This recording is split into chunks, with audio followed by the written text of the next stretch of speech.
L'épisode s'ouvre sur une confrontation électrique et pleine de mépris entre l'arrogant Raphaël et la jeune Monica, une jeune femme au caractère bien trempé qui refuse de se laisser intimider.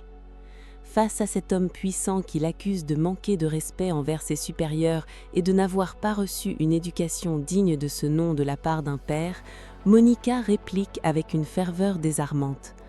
Elle défend fièrement son père, un homme simple mais droit, qui lui a appris à réfléchir avant de parler et à aimer les gens plutôt qu'à les juger, contrairement à la haute société superficielle et hautaine dans laquelle évolue Raphaël.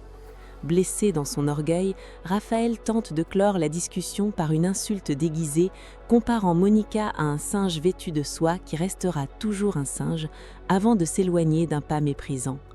Mais Monica ne se démonte pas et lui lance une dernière vérité cinglante. Si avoir de l'argent signifie devenir un être aussi impoli et détestable que lui, elle préfère de loin rester pauvre et vendre des sandwichs pour le reste de ses jours. Pendant ce temps, une autre facette de l'oppression masculine se dévoile lors d'une discussion intime et poignante entre Laetitia et Valeria. Laetitia tente d'ouvrir les yeux de Valeria sur la dynamique toxique de son couple, lui expliquant qu'un partenaire ne devrait jamais se permettre d'humilier l'autre. Valeria, piégée par la terreur, tente de défendre Broglio en affirmant qu'il sait être un homme charmant et instruit en public, mais Laetitia refuse de fermer les yeux sur la réalité des violences domestiques. Évoquant la douloureuse réalité des coups reçus en silence pour ne pas alerter les enfants dans la pièce d'à côté, Laetitia encourage Valeria à briser ce cycle infernal de la peur. Elle lui rappelle que les portes de sa maison lui seront toujours ouvertes et qu'elle possède toutes les compétences juridiques nécessaires pour ruiner la vie de son agresseur par un procès, car accepter cette situation ne fait qu'enseigner la faiblesse à son fils Diego. C'est un avertissement solennel. Si un homme frappe une fois, il recommencera.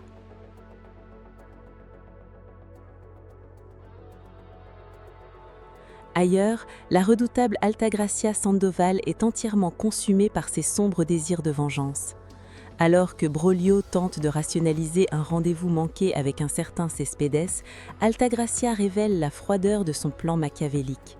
Elle interroge Broglio sur ce qu'il a confié à Alejandro Cespedes à son sujet et se réjouit d'apprendre qu'elle passe pour une femme d'affaires influente avec une proposition majeure.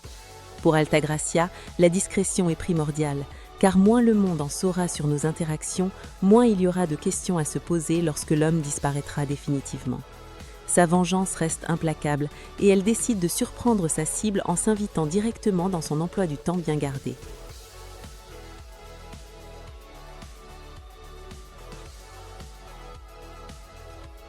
En parallèle, Sol s'efforce d'apporter la justice là où la peur règne en maître.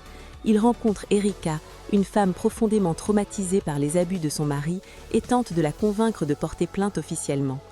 Face aux réticences et à la terreur d'Erika qui craint de nouvelles représailles violentes, Sol se porte garant de sa sécurité et lui donne sa parole d'homme que plus personne ne lèvera jamais la main sur elle.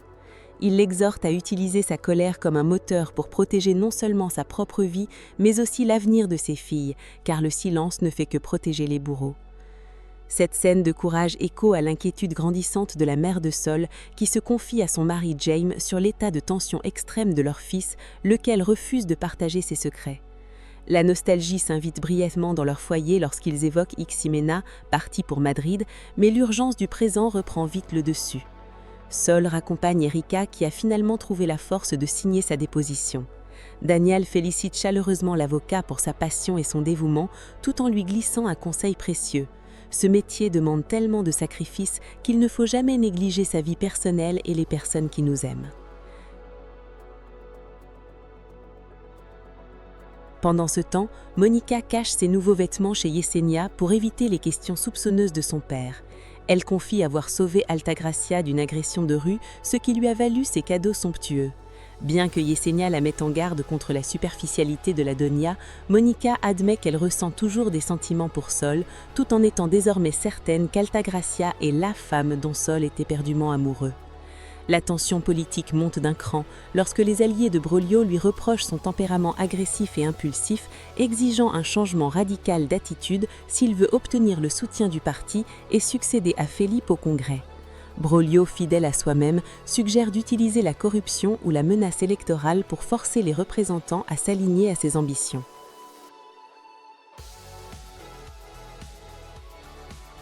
Au même moment, l'intrigue juneste se resserre autour d'Emiliano et Isabella. Emiliano tente de mettre de la distance après leur aventure nocturne, affirmant qu'il a cédé à la tentation mais que cela ne se reproduira pas, tandis qu'Isabella, blessée mais feignant l'indifférence, refuse de supplier et s'en va. Le point culminant de l'épisode se déroule dans l'antre mystique de Yesenia, qui accepte de tirer les cartes à Monica. La séance de voyance prend rapidement une tournure dramatique et prophétique. Les cartes révèlent d'abord l'existence d'un homme bon qui éprouve des sentiments profonds pour Monica depuis le premier regard, un véritable prince charmant qui n'ose pas avouer son amour. Mais l'ambiance se glace lorsque Yesenia perçoit des forces bien plus sombres. Elle annonce à une Monica stupéfaite que son avenir est lié non pas à un, mais à 3 hommes mûrs. Le premier est un homme bon, le deuxième est un guerrier puissant et dangereux, mais le troisième homme est une véritable abomination, un démon, l'incarnation même du diable que Monica connaît déjà personnellement. Terrifiée par ses propres visions, Yesenia refuse d'en dire plus et tente d'interrompre la lecture. Pensant d'abord à un mensonge, Monica exige alors que les cartes lui révèlent la vérité sur le plus grand mystère de sa vie, l'identité de la mère qui l'a abandonnée à la naissance. L'épisode se clôt sur cette tension insupportable.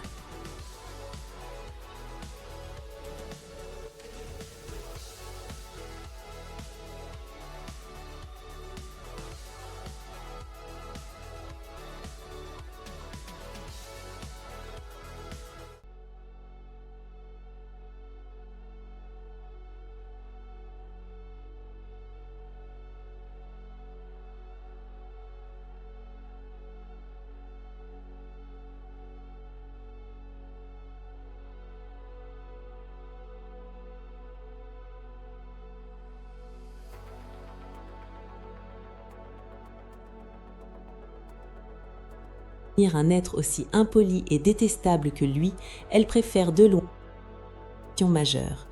Pour Altagracia, la discrétion est primordiale.